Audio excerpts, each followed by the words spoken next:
नमस्कार। Crime express news में आप सभी लोगों का एक बार फिर से स्वागत है। ये एपिसोड नंबर 2 है हमारा।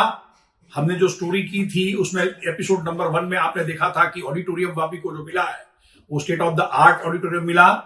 उसके अलावा कौन से प्रोजेक्ट्स वापी को मिले हैं, कौन से नए प्रोजेक्ट आ रहे हैं, कौन से नए रास्ते बन रहे हैं, जिसकी वजह से आने वाले समय में वापी की समस्या, ट्रैफिक की जो समस्या है, बिल्कुल एकदम निर्मूल हो जाएगी। उसके लिए मितेश देसाई से जो हमने बातचीत की है वो अगले वीडियो में आप देख पाएंगे। तो कृपया हमारे साथ बने रहें। और फिर से एक बार आपसे मेरी विनती है कि इस वीडियो को लाइक करें, इसको सब्सक्राइब करें, कि जिससे आने वाले समय में हम ऐसे ही क्वालिटी न्यूज आपको देते रहें।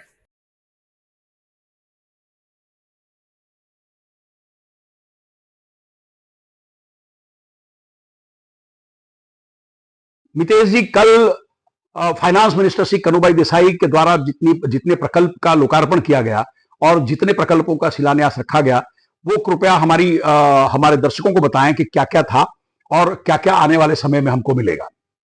सबसे बड़ा था ये ऑडिटोरियम का लोकार्पण, जो 23.6 करोड़ का लागत से ये बना है। दूसरा है जो सॉलिड वेस्ट मैनेजमेंट साइट है, उसका अपग्रेडेशन का काम है 2 करोड़ 8 लाख रुपए का। तीसरा था कि जो सॉलिड वेस्ट साइट पे जहां वापी का डेली का 80 टन कचरा जहां खाली होता है, वो कचरा सफाई करना। और वहां दुनिया को ऐसा लगता है, सबको ऐसा समझ में आता है कि भाई यहाँ दुर्गंध फैलती है, लेकिन वापी नगर पालिका ने अद्यतन तरीके से उसका नाश करने का शुरू किया है। उसमें से खाद पैदा होती है। तो अभी जो जगह उसमें फ्री हुई है अपनी, उसमें राशि वन नक्षत्र बनाया गया है, गार्डन है पूरा। वापी की आजू बाजू की जनता और वापी शहर की जनता को, सबको मेरी तरफ से निमंत्रण है कि आप आके देखिए सॉलिड वेस्ट साइट, उसके गार्डन को देखिए कि जहां एक जमाने में सबको लगता था कि यहाँ बहुत बड़ी मक्खी होती है, बास आती है, आज की तारीख में ऐसी कोई जगह नहीं है। वहां इतना अच्छा गार्डन बन गया है। तो मेरी सबसे विनती है कि वो 2 करोड़ 1 लाख रुपए से बना है, लोकार्पण कल मंत्री श्री ने किया है। तीसरा, जहां हम लोग वापी का स्मशान भूमि है, उसके पीछे सॉलिड वेस्ट साइट पे हमने एक एनिमल क्रिमिनेशन सेंटर बनाया है। जो सूरत से बॉम्बे के बीच में जो पशु मर जाते हैं उसको आज तक जमीन में गाड़ दिया जाता था, उसकी वजह से कि कुत्ते और वो लोग वो फैन के खाने से, पक्षी आने से उसमें मक्खियां बैठती थी, बास आती थी, तो आजू बाजू में मच्छर पैदा होते थे, गंदगी पैदा होती थी। ये सब प्रॉब्लम थे। वापी नगर पालिका के पास ऐसी कोई जगह भी नहीं थी। तो हमने आज के जमाने के हिसाब से एनिमल क्रिमिनेशन सेंटर बनाया है, जिसमें ब्राह्मणों द्वारा वैदिक रूप से उसका अग्नि संस्कार किया जाएगा। उसमें 2 भट्ठी लगी है, एक छोटे के लिए जैसे बिल्ली है, कुत्ता है, उसके लिए, एक बड़ी लगी है जो गाय भैंस और उसके लिए है। तो आज की तारीख में एवरेज जो हमने निकाला वो 30 पशु का है, वापी का सराउंडिंग का। पर डे एक पशु का अंतिम संस्कार करने का हमारी वो रहेगी। हाँ, ये कुछ नया आया है। जैसे कि आप लोग क्रिमिनेशन सेंटर को, इन्होंने जैसे मितेश भाई ने बताया, उसको समझ लें प्रॉपरली कि अब तक ऐसा होता था ये पूरे कलिकाल से कि जितने पशु मरते थे उन पशुओं को गाड़ने की व्यवस्था होती थी। लेकिन शहरीकरण, पॉपुलेशन ज्यादा बढ़ने की वजह से धीरे धीरे जमीनें कम होती जा रही हैं। अब उन जमीनों को कम होने के कारण सरकारी जमीनें अब कम हो गई हैं। तो बहुत बार ऐसा गांव में देखा गया है कि जहां पशु अगर मरा तो उसको खुले में छोड़ दिया जाता था। यहां एक पशु को अग्नि संस्कार करने के लिए और विधिवत अग्नि संस्कार करने के लिए ऐसा एक सिस्टम बनाया गया है। मितेश भाई, मैं ऐसा समझता हूं शायद ये साउथ गुजरात में पहला प्रोजेक्ट है कि जब पशुओं को अग्नि संस्कार करके उनको भी मुक्ति दी जाएगी। वेरी वेरी इनोवेटिव आइडिया है आप लोगों का। और हम प्रभु से ये प्रार्थना करते हैं कि ये पशु जो हमेशा से मतलब निग्लेक्टेड रहे हैं, हम जब तक वो जिंदा रहते हैं, गाय भैंस हमारे साथ रहेगी, गाय को हम माता कहते हैं, जब तक वो हमारे साथ रहती है हम उसका दूध खाते हैं, बाकी का उसका उपयोग करते हैं। और जैसे ही वो पशु हमारा मरता है, हमारे लिए वो बेकार हो जाता था, इधर उसे फेंक दिया जाता था या उसे गाड़ दिया जाता था। नगर पालिका ने पहली बार साउथ गुजरात में ऐसा एक प्रकल्प शुरू किया है कि जैसे इंसानों का अग्नि संस्कार किया जाए वैसा ही पशु का भी अग्नि संस्कार किया जाएगा। इन सभी फैसिलिटियों के लिए मितेश भाई आप सभी लोगों का खूब खूब धन्यवाद, खूब खूब धन्यवाद। और कौन से आपके प्रकल्प जो नए आने वाले हैं जिनका शिलान्यास किया गया? अभी जो नए प्रकल्प है उसमें लोकार्पण भी हुआ है।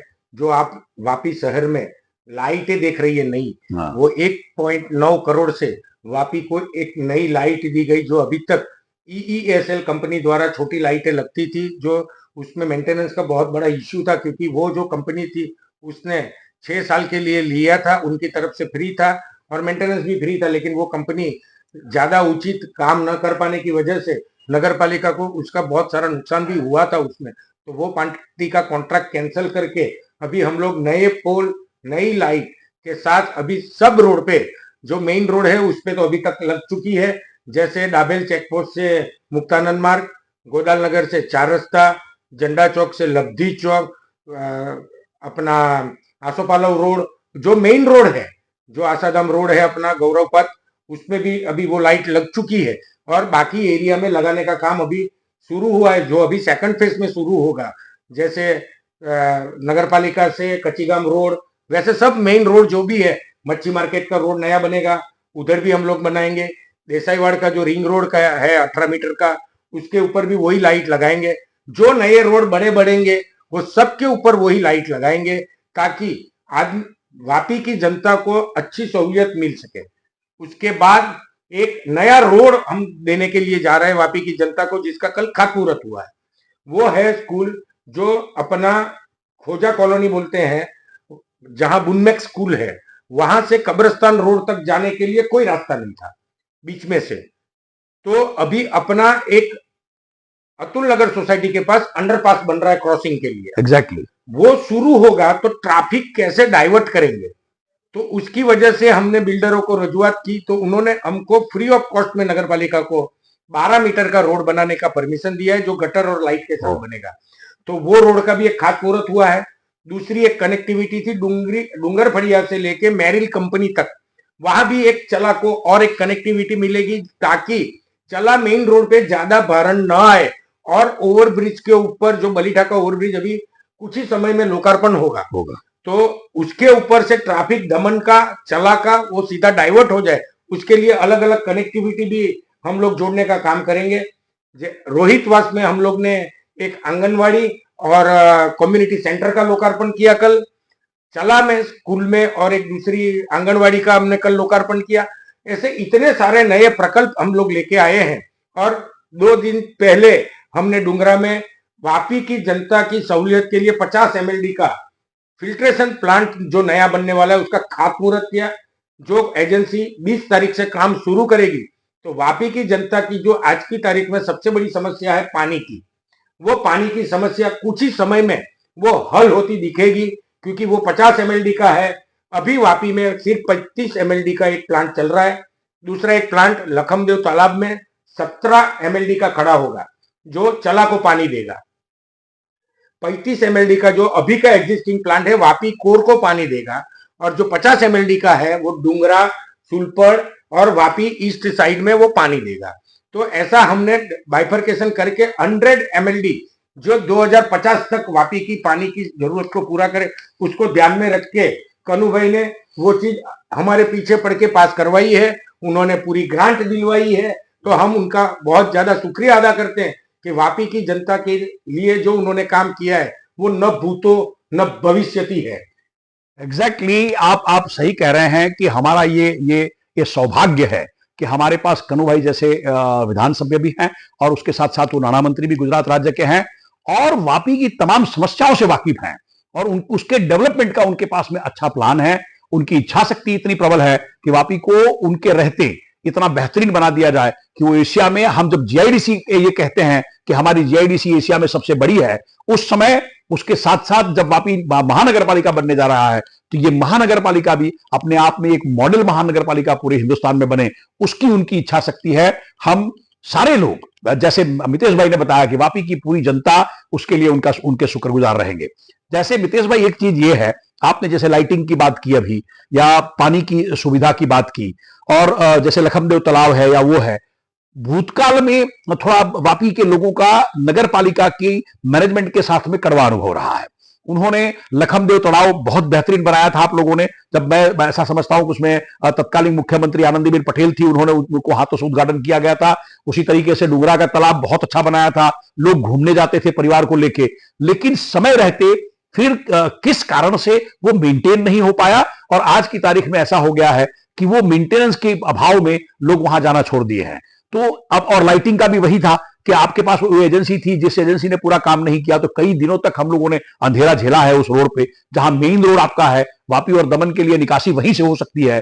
उस पे हमने हमेशा देखा है कि वहां अंधेरा रहता था, कई एक्सीडेंट ऐसे हुए हैं जो अंधेरे की वजह से हुए थे। तो अब उसमें क्या सुधार जैसे आएगा, जैसे लखनदेव तालाब आपका बड़ा एकदम क्रीम प्रोजेक्ट था, आपका डुगरा का तालाब जो क्रीम प्रोजेक्ट था, उसके लिए क्या प्रयत्न किए जाएंगे?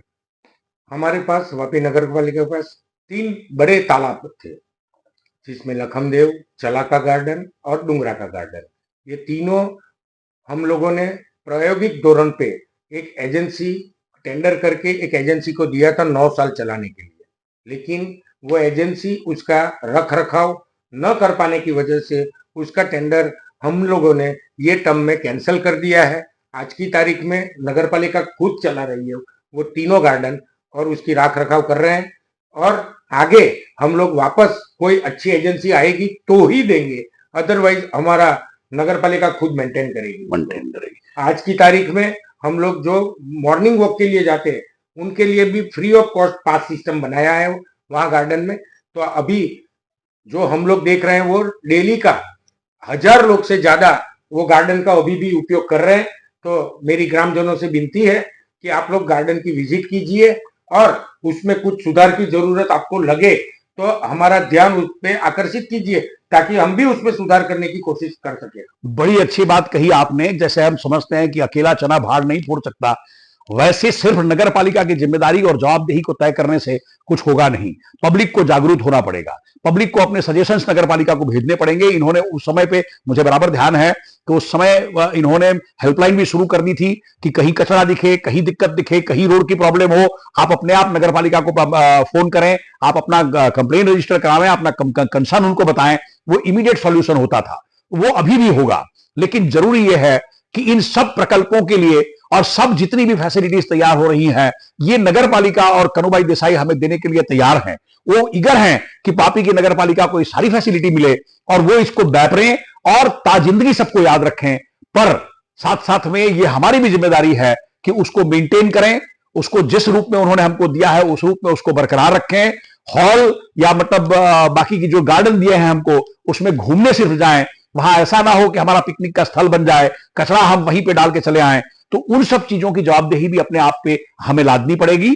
और मैं आशा करता हूं कि आने वाले समय में वापी नगर पालिका महानगर पालिका जो डिक्लेयर हुई है, उस नगर पालिका में इससे कई बेहतर और फैसिलिटीज हमें मिलेंगी। और मितेश भाई जैसे एंथुजियास्टिक, मितेश भाई जैसे कर्मठ लोग हमारे साथ हमेशा नगर पालिका में रहेंगे आने वाले इलेक्शन में। और साथ साथ में महानगर पालिका में भी इसी तरीके से आप वापी की अगुवाई करो, ऐसी हम सब लोगों की आपको शुभकामना है। और एक अंतिम क्वेश्चन यह है मितेश भाई कि जो महानगर पालिका बनी है हमारी, उसमें काफी लोगों को कंफ्यूजन है कि कितने गांव और कितना एरिया उसमें वापी उसमें महानगर पालिका में जुड़ा जाएगा।